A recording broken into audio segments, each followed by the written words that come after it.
Now, I'm sure most of you have been in a position of work where you've interacted with customers and catered to their needs. Whether it's in fast food, hospitality, or retail, there's always some sort of a customer interaction that you've been exposed to. But as you've noticed, or as you become more customer oriented, you begin to notice patterns and minute details that you would have otherwise not noticed had you not been in this position. Just like taxi drivers who have such a big hippocampus for memory of the city, as opposed to, your local Joe who is just driving to get from point A to point B.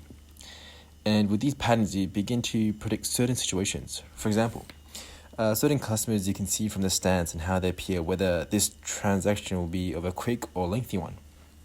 For Exhibit A. So we have the crocodile. Now, the crocodile is the customer with certain looks of anguish and concern from their appearance. They'll often hand you the items to you and have their card ready to pay. Now, this customer is often associated with a quick, direct tone, and there is no hint of a desire to stick around. With this customer, it's important to not waste your time or leave them on, because this can end bad on your behalf if a customer becomes agitated. Sort of like a crocodile, you see it and you let it go by, not bothering it. Now we have the jokester, or as I like to call him, Mr. Jokester, which is the polar opposite of the crocodile. Now, Mr. Jokester is named that because it's mainly common from the men. Mr. Jokester often appears normal from their stance when waiting in the queue, but once you're facing them, it's a whole different person. Mr. Jokester isn't serious or time precious, no. They're very relaxed and very open with discussion. So much that you'll often find yourself confused by the speech, and you'll often be fake laughing along just to not seem out of place.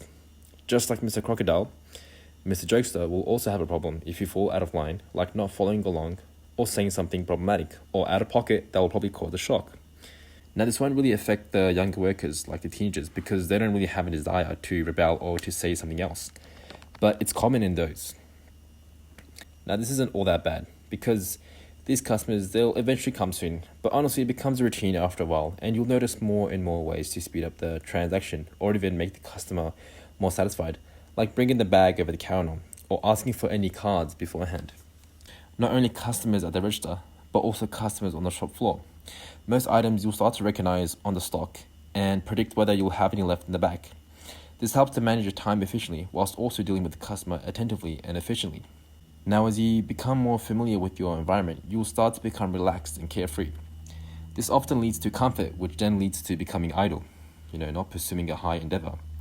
This often becomes subliminal because of your comfort, you won't notice it. This can be a dangerous situation because you're stuck in a hypnosis state, basically repeating the same tasks day in, day out.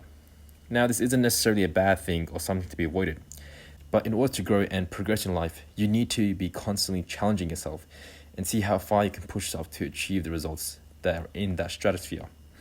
Don't feel pressure to make any sudden moves, but try day by day looking for tiny minor improvements or challenges that you can apply to your life and work that will help you progress.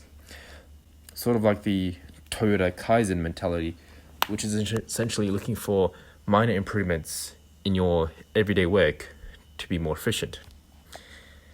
I would say to welcome change and see it as an opportunity. Your life is limited to a certain number of years, and this can vary depending on your lifestyle. So continue to try and progress.